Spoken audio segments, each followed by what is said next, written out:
Hi, my name is Pastor Hal York, and welcome to Truth in the Trenches. Today we're going to be Proverbs chapter 29, verse 20. Do you see a man who's hasty in his words? There is more hope for a fool than for him. As we well know, Proverbs has a great deal to say about the use and abuse of the tongue. Out of the abundance of the heart, the mouth speaks, and it speaks words. And sometimes those words are hasty words. And sometimes hasty words come under the heading of things said in anger, things said under duress, things said on the spur of the moment, things said without much thought being given to what is said or the impact it will have on its listeners, and so on. We're warned in James against such hastiness and thoughtlessness in our talk.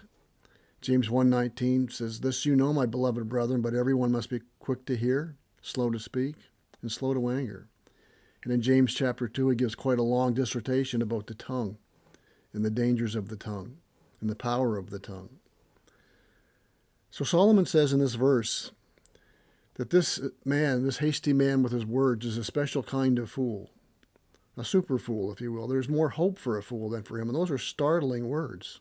More hope for a fool than a man who's simply a little hot-headed or too quick to speak.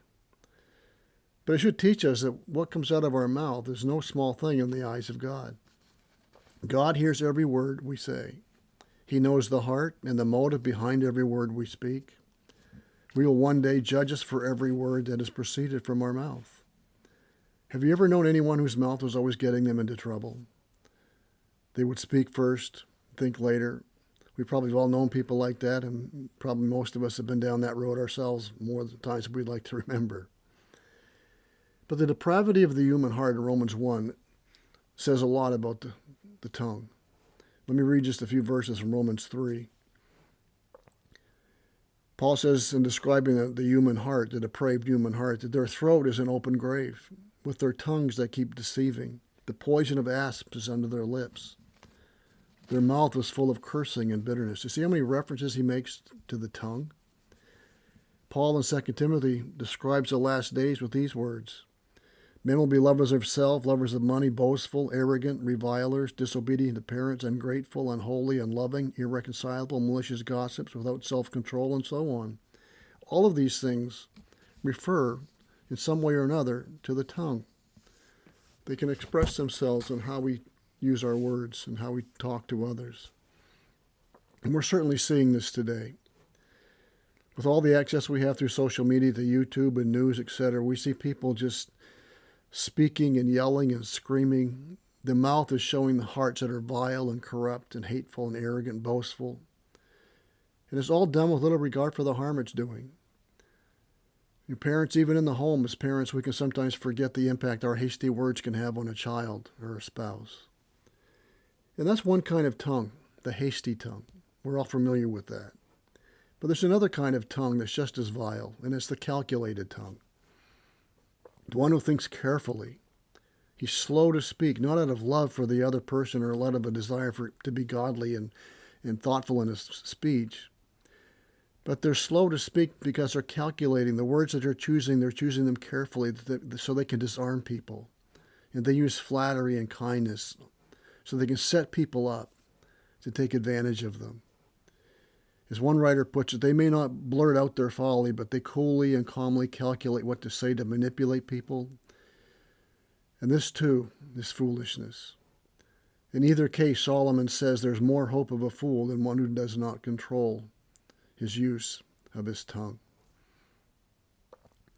As we know in Genesis chapter 3, the first thing we're told about Satan is what he said. Yea, hath God said. As we've said many times, Satan loves to talk. And the fallen world is filled with people who love to talk, who love to spread lies and revilers and gossips and boastful and arrogant, as we've already said, whose throat is an open grave and with their tongues that keep deceiving.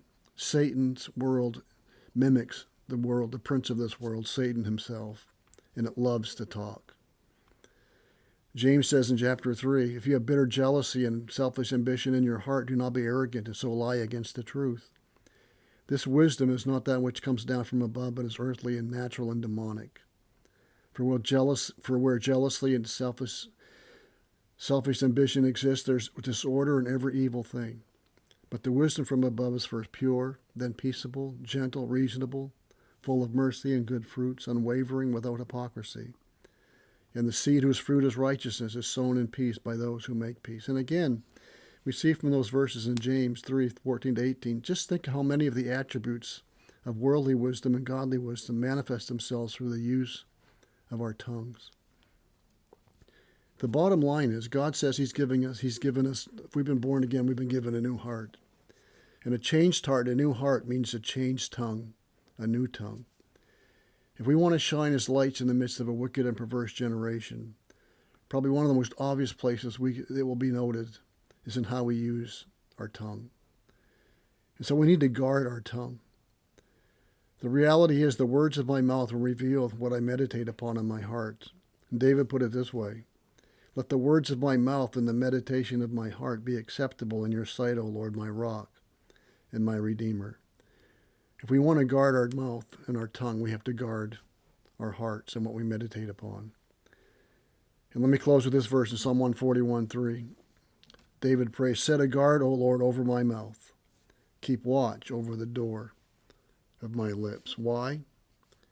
Because you see a man who's hasty in his words, there's more hope for a fool than for him. So again, we need to set a guard. Say, Lord, set a guard over my mouth and keep watch over the door of my lips.